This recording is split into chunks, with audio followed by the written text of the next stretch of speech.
అందరికీ నా హృదయపూర్వక నమస్కారాలు. ఈరోజు జి నాగబాబు గారు మనస్ఫూర్తిగా జనసేన పార్టీలోకి ఆహ్వానిస్తున్నాం. వారిని ఈ రోజునే మనకి నామినేషన్ రోజు ఈ రోజున ముఖ్యంగా పాలకొల్లుకి ప్రత్యేక పరిస్థితులు ఉండటం, జనసేనకి పనిచేస్తున్న నాయకులందరూ ప్రతి ఒక్కరూ జనసేన బలపడాలి, మా అందరికంటే కూడా ఆయన చాలా బాగుంటుంది అనేది మనస్ఫూర్తిగా మీరు ఆయన అభ్యర్థిత్వాన్ని ఒప్పుకున్నందుకు మనస్ఫూర్తిగా మీ అందరికీ పేరు పేరున నేను ధన్యవాదాలు తెలుపుకుంటున్నాను.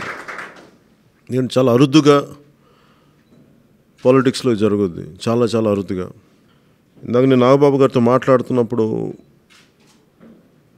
ఏ పరిస్థితులన్నీ మాట్లాడుతున్నప్పుడు విశ్వాసం అనే మాట చెప్పారు, లాయల్టీ అనేది.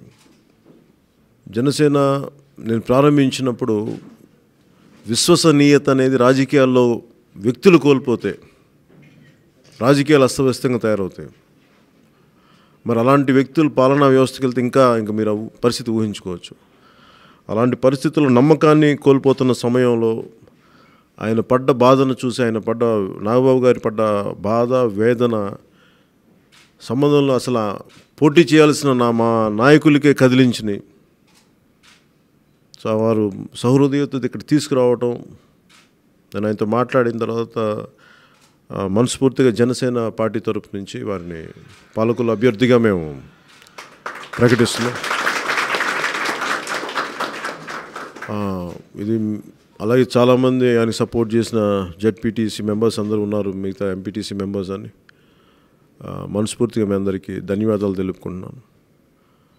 ఇది మేము చాలా ఒక దీర్ఘకాలికమైన లాంగ్ టర్మ్ గోల్స్ తోటి, లేదా లాంగ్ టర్మ్ ఎస్టాబ్లిష్మెంట్, బలమైన అభివృద్ధి జరగాలి పాలకొల్లుకి. ఇవన్నీ మీకు తెలుసు, లాస్ట్ టైం మాట్లాడాను. పాలకొల్లు నన్ను చాలా ప్రభావితం చేసింది. ఆ రోజున ఉచిత గ్యాస్ సిలిండర్ పథకాన్ని నేను ఆడపడుచులను చూసి నాకు అనిపించింది ఆ రోజున.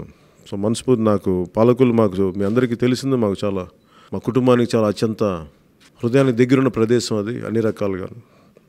సో అలాంటి పాలకొల్లు నుంచి రాష్ట్ర రాజకీయాలు కూడా పాలకొల్లు నుంచి చాలా బలంగా వ్యూహం తిప్పగలిగే గొప్ప వ్యక్తులు పాలకొల్లు నుంచి వచ్చారు రాష్ట్ర రాజకీయాలని ఆ రోజుల నుంచి. అలాగే అలాంటి పాలకొల్లు నుంచి నాగబాబు గారు ఈరోజు వచ్చి దశాబ్దాలుగా వేరే వాళ్ళకి చేసిన శ్రమకి వాళ్ళు గుర్తించలేదేమో కానీ జనసేన పార్టీ అయితే ఖచ్చితంగా గుర్తిస్తుంది. ఎందుకంటే మీరు విశ్వసనీయత అనే దానికి మేము ఎంత పెద్దపీట వేస్తాం అనేది మేము నాగబాబు గారికి నిలబడటమే నిదర్శనం. అందుకని మనస్ఫూర్తిగా మీ అందరికీ ధన్యవాదాలు తెలుపుకుంటూ, ఘన విజయంతో పాలకొల్లు సీట్ని జనసేన సాధించుకోవాలని మనస్ఫూర్తిగా తెలియజేసుకుంటూ,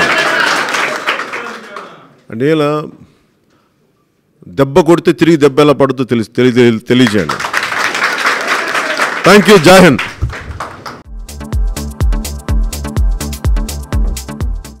Hi, this is Siddhi Idnani and please do subscribe to New Waves.